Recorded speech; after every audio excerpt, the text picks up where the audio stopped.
पटाखा कैसे फूटता है? ठा ठा ठा ठा दुडुम बम ऐसे कर।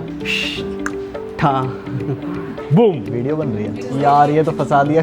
पटाखा कैसे करता है? पटाखा ऐसे फूटता है, ठा। तो लड़ी होती है 100-200 वाली, तर तर तर तर तर तर तर ठा।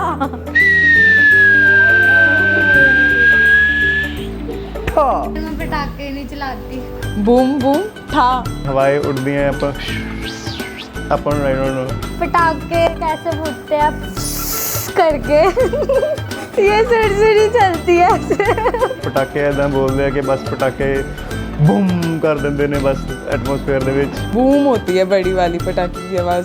Happy Diwali everyone. हो गया, हैप्पी दिवाली बोल दिया, बहुत है। पता यार, बीबीसी ने इंटरव्यू देने लगी।